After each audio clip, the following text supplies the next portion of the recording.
النهارده هنتكلم عن واحد من اعظم افلام السينما. فيلم مش بس حكي قصه، لا ده فتح باب جهنم على المجتمع كله وقال شوفوا نتيجه فعلكم. خليني اقول لك حاجه من الاول كده، فيلم جوكر مش فيلم عن مجرم، ومش فيلم عن بطل خارق، ومش فيلم حتى عن الجنون. فيلم عن انسان حاول يعيش وفشل، مش لانه وحش لكن لان العالم قرر انه وحش زياده عن اللزوم. الفيلم ده مش بيطلب منك تحب الجوكر ولا تتعاطف معاه، الفيلم بيعمل حاجه اخطر من كده بكتير، بيحطك مكانه غصب، وبعدين يسيبك تسال نفسك السؤال اللي يوجع: لو كنت مكانه كنت هتطلع احسن ولا كنت هتطلع نفس الحاجه بس بشكل مختلف؟ ارثر مش داخل الفيلم كشرير، لا داخل كانسان منهك. حتى المدينه اللي هو فيها مدينه غرقانه في القذاره، في الاضطرابات، في الفقر والغضب. المكان نفسه باين عليه مريض، وفي وسط المدينه دي ارثر راجل نحيف ومكسور، شغال مهرج، عايش مع امه المريضه وبيصرف عليها وبيتحرك في الدنيا كانه ضيف تقيل. ارثر عنده مرض نفسي بيخليه يضحك في اوقات غلط جدا، مش ضحكه مرح، لا ده ضحكه وجع، ضحكه بتفضحه قدام الناس. بيروح لطبيبه نفسيه، بياخد علاج، بيشتغل، بيحاول يبقى كوميدي وبيحاول يبقى طبيعي، بس في كل مرة الدنيا بتقول له انت مش مرغوب فيه. بيتضرب في الشارع، الناس بتتريق عليه في الشغل، بيطرد، العلاج بيتقطع. طب وامه بتغذيه بوهم اكبر منه.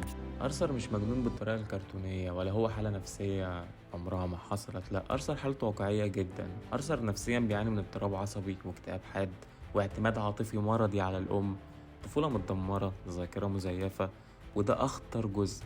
ارثر مش فاهم نفسه، مش فاهم هو ليه كده. كل اللي عارفه ان هو غلط، والإنسان لما يعيش طول عمره حاسس إنه غلطة. أمه كانت مريضة نفسية. ثالثا الأم، الجذر الحقيقي للكارثة. أم أرثر مش ضحية، أم أرثر مصدر التشوه. سمحت إن ابنها يتعذب وهو طفل، ضرب، ربط، إهانة، وده سبب مباشر في تلف في المخ والمرض العصبي والشخصية الهشة. واحدة من أذكى وأوسخ الحركات في فيلم جوكر إن خلاك تصدق إن أرثر عنده علاقة، يعني البنت جارته، ضحكته، الخروج، الدعم، الإحساس إن في حد شايفه، بس الحقيقة ولا لحظة كانت حقيقية. الفكرة إن السيناريو هنا مش بيعمل تويست عادي يعدي على طول، لأ ده بيحطك جوه دماغ شخص بيخلق واقع بديل عشان ما يتجننش. أرثر وحيد، مكسور، مش مرغوب فيه، فعله عمل آلية دفاع. طب ما اخلق حياة أحسن. والأذكى الفيلم عمره ما قالك دي دايركت، لأ دي تخيلات، أنت اللي بتكتشف زي ما أرثر اكتشف في لحظة واحدة صدمة، وده أول مسمار في نعش أرثر، لأن حتى الحب اللي كان مسنده طلع كذب ووهم.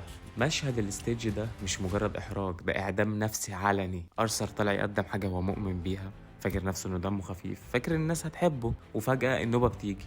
ضحك هستيري، مش في وقته، مش في مكانه، ومش بإيده كمان. والسيناريو هنا عبقري. ليه؟ لأن الكاميرا ثابتة، الجمهور باين، الصوت عالي، انت حاسس بالفضيحة مش بتتفرج عليها. والكارثة الحقيقية مش الضحك، كارثة ان الناس ضحكت عليه، وده بيرسخ فكرة في دماغ ارثر: انا عمري ما هبقى مقبول الا لو ضحكوا عليا.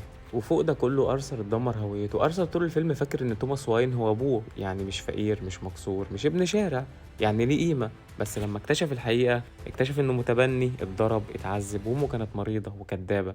السيناريو هنا ما بيكسرش معلومة، ده بيكسر هوية كاملة. ارثر ما خسرش اب، ارثر خسر القصة اللي كان مستني يعيشها، وده مش تعبير مجازي، مات بجد. نيجي لأهم نقطة ناس كتير بتفهمها غلط: أرثر ما طلعش يقول أنا ثوري، أنا قائد، أنا ضد الأغنياء، لأ هو قتل 3 وهرب وبس. بس المجتمع كان مستني شرارة، وأي شرارة تنفع، فالناس لبست قناع المهرج، نزلت الشارع، عملت من أرثر أيقونة. وده مرعب لأن الجوكر هنا نتاج الغضب مش صنع.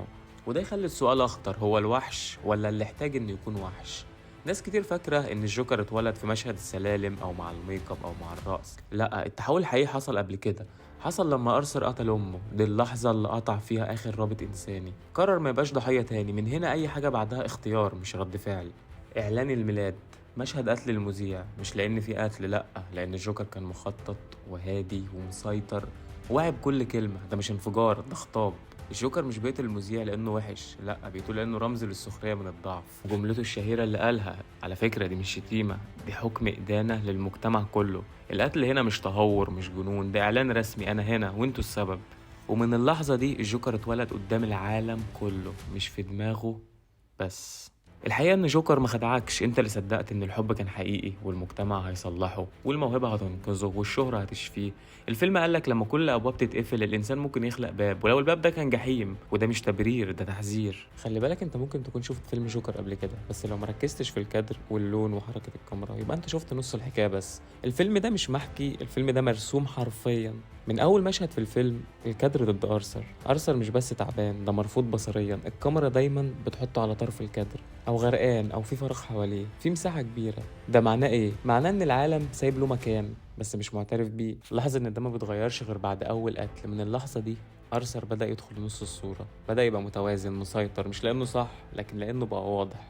في اول نص ساعه انت بتحس باكتئاب، لقطات طويله، حركه قليله، كاميرا تقيله، تحس ان الصوره نفسها مكتئبه، بتجر رجليها مش عايزه تتحرك. لكن بعد المترو الكاميرا بتبدا تتحرك، بتلف، تتنفس. اوضح مثال رقصه الحمام، الكاميرا هنا مش بتصور، الكاميرا هنا بتشارك في التحول. ولو جيت للسلالم، السلالم دي اهم رمز في الفيلم. قبل التحول ارثر طالع، الكاميرا فوق، صغير مكسور.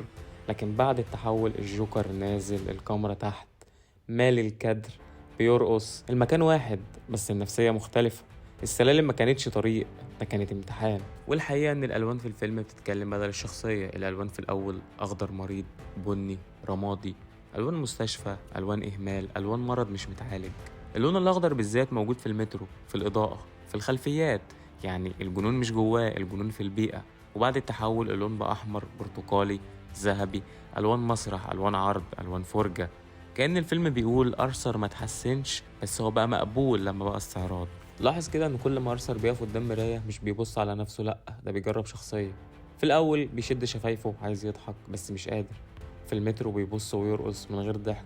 قبل واقعة المذيع بيرسم الابتسامة بإيد ثابتة واثقة. المراية هنا مش انعكاس، دي بروفة الجوكر. وعلى فكرة نوبات الضحك مش بس تمثيل، لأ دي معمولة بالمونتاج. الضحك دايما داخل في وقت غلط، بيقطع الحوار، يكسر المشهد. يعني أرثر مش منسجم، لا ده نشاز بره الايقاع الاجتماعي. لكن في مشهد المذيع الضحك متحكم فيه، مقصود، جاي في وقته.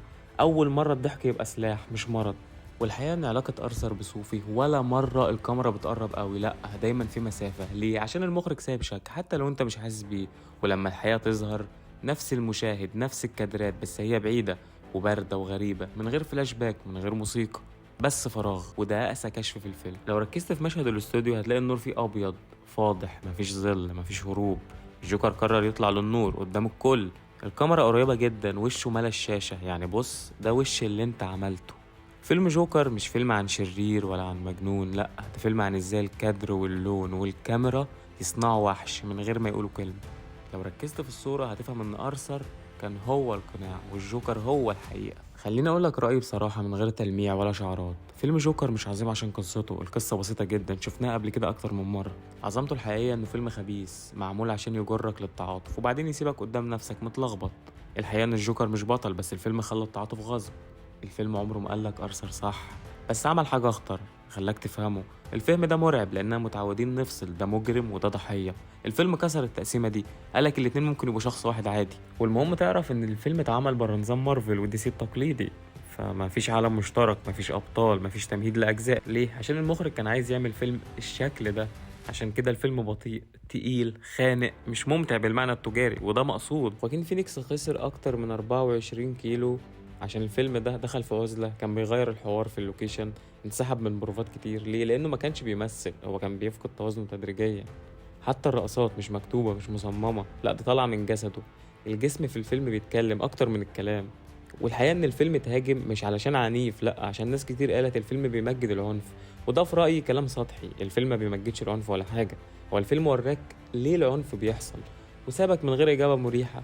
وده اللي خوف الناس، لأن أسهل حاجة تقول ده مجنون، أصعب بكتير من إنك تقول إحنا شاركنا في صناعته. الفيلم بيقول المجتمع مش بيخلق وحوش غير لما يحب يتفرج عليها. أرثر طول عمره كان غير مرئي، أول ما بقى قاتل بقى نجم، بقى ترند، بقى رمز. يعني العالم ما سمعوش غير لما انفجر. طب ليه النهاية ملهاش إجابة؟ مشهد المصحة والضحك وعدم التأكيد إذا كان اللي شفناه حقيقة أو لأ، ده مش لغز، ده موقف فلسفي. الفيلم بيقولك مش مهم تعرف الحقيقة، المهم إنك عشت الإحساس، ولو الإحساس وصلك يبقى الفيلم نجح.